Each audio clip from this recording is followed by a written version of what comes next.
Hello everyone, ഇത് എന്താണെന്നറിയാമല്ലോ, പാലക് ചീര. ഇന്നിപ്പം നമുക്കേ ഇവിടുത്തെ ഒരു റെസിപ്പിയായ പാലക്, അതുപോലെ നമ്മുടെ തുമരപ്പരിപ്പും കൂടെ കറിയാക്കാം. പാലക് പരിപ്പ് ഇവിടെ എല്ലാവർക്കും ഭയങ്കര ഇഷ്ടമുള്ള കൂട്ടാണ് കേട്ടോ. ഏതെങ്കിലും സ്പെഷ്യലായിട്ട് സദ്യയോ അതുപോലൊക്കെ എന്തെങ്കിലും ഉണ്ടെങ്കിൽ അതിൽ തീർച്ചയായിട്ടും ഉണ്ടാകുന്ന ഒരു ഐറ്റമാണ് പാലക് പരിപ്പ്. എന്നാൽ പിന്നെ ഇന്നിപ്പോൾ നമുക്കത് ചെയ്യാം. അതിനുവേണ്ടി ഞാൻ ആദ്യം പാലക്കെല്ലാം ഇലയെല്ലാം വൃത്തിയാക്കി വരാമേ. ഇപ്പം നമ്മളെ ഇലയെല്ലാം വൃത്തിയാക്കി എടുത്തിട്ടോ, നല്ല ഇല മാത്രമായിട്ട്. ഇതെല്ലാം വേസ്റ്റാണ്, ഇത്ര ഇല എനിക്ക് വേസ്റ്റായി. ഇത് നല്ല ഇല. ഇപ്പം ഇതിനെ അരിയാം. ഇതേ പാലക്ക് അരിഞ്ഞപ്പോൾ ഇത്രയുമായി. ഇത്രയും ചെറുതായിട്ട് അരിഞ്ഞു. ഇത്രയും ചെറുതായിട്ട് അരിഞ്ഞില്ലെങ്കിലും കുഴപ്പമൊന്നുമില്ല, പരിപ്പിൻ്റെ കൂടെ കണ്ടങ്ങ് വെന്തോളൂ. എന്നൊക്കെ പരിപ്പ് കഴുകി ഇത് അതിനകത്തിട്ടിട്ട് പറയാമേ. ഞാൻ ഇവിടെ ഒരു 100 ഗ്രാം പരിപ്പ് എടുത്തിട്ട് കഴുകി വൃത്തിയാക്കി. ഇനിയിപ്പോൾ ഈ പരിപ്പിലേക്ക് നമ്മൾ ആദ്യം അരിഞ്ഞു വെച്ച ഇലയില്ലേ, കഴുകി വൃത്തിയാക്കി വെച്ചതാണ്, അതിട്ട് കൊടുക്കാം. ഇല ഇട്ടു. ഒത്തിരി ഉണ്ടെന്ന് വിചാരിക്കണ്ട, ചൂട് പിടിക്കുമ്പോൾ ഇതൊന്ന് അവിയും.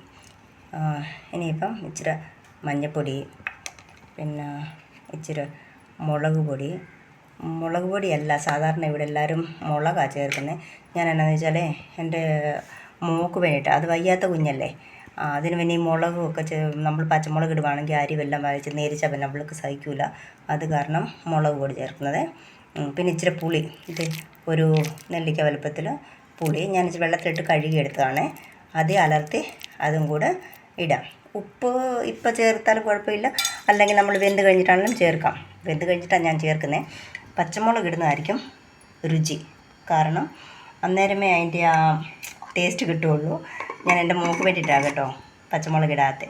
അത് വയ്യാത്ത കുഞ്ഞ് പിന്നെ അതിനെ എന്തിനാണ് ബുദ്ധിമുട്ടിപ്പിക്കുന്നതെന്ന് ഓർത്തിട്ട്. അവൾക്ക് ഇഷ്ടമുള്ള കൂട്ടാണ് ആ പാലക്ക് പരിപ്പ്, അതുകൊണ്ട് അവൾക്ക് വേണ്ട ഇപ്പോൾ ഇത് ഉണ്ടാക്കുന്നത് തന്നെ.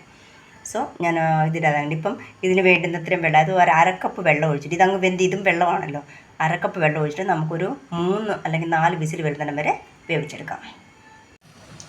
നമ്മുടെ പരിപ്പും പാലക്കെല്ലാം വെന്ത് കേട്ടോ.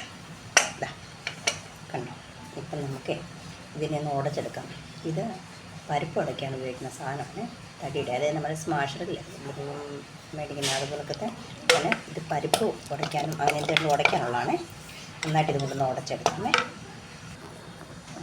ഇപ്പം ഉടയ്ക്കുന്നതിനിടയ്ക്ക് ഇപ്പം നമുക്കിതിലേക്ക് ഉപ്പ് ചേർത്ത് കൊടുക്കാം. എന്നിട്ട് നല്ല ഭംഗിയായിട്ട് ഉടച്ചെടുക്കാം. നന്നായിട്ട് ഉടഞ്ഞു കേട്ടോ. ഇപ്പം നമുക്കേ ഇതെടുത്ത് മാറ്റി വെച്ച് ഇതിന് കടുക് വറക്കാം. ആദ്യം കടുക് വറക്കുന്ന മുമ്പായിട്ട് ഇതിന് വേണ്ടുന്നത്ര വെള്ളം ചേർത്ത് ലൂസാക്കാമേ. ഇത്തിരി ലൂസാക്കാൻ പാടില്ല. ഇതൊന്ന് കഴുകി ഒഴിക്കാം.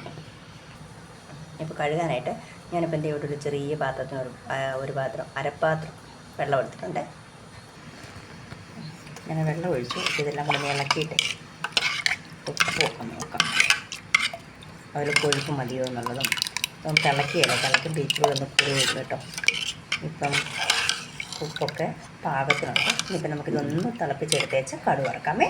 തിളപ്പിക്കുന്ന അടുപ്പത്ത് വെച്ചേച്ച് ഇപ്പുറത്തെ അടുപ്പത്ത് കടുക് വറുത്താൽ രണ്ടും ഒരുപോലെ ആവും.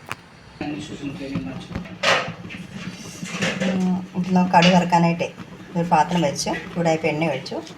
ഇപ്പം എണ്ണ ചൂടായി കഴിഞ്ഞപ്പം കടുക്, ജീരകം, ചതച്ച വെളുത്തുള്ളി, ഉണക്കമുളക്, അതുപോലൊക്കെ ഉഴുന്ന് പരിപ്പ് ഇതിട്ട് കൊടുക്കാം. ഇത് പൊട്ടി കഴിയുമ്പോൾ നമുക്ക് കരിവേപ്പില ഇട്ട് കൊടുക്കാം. കടുക് പൊട്ടി ഇതല്ല. ഇപ്പം നമുക്ക് ഇതിലേക്ക് കായപ്പൊടി ഇട്ട് കൊടുക്കാം.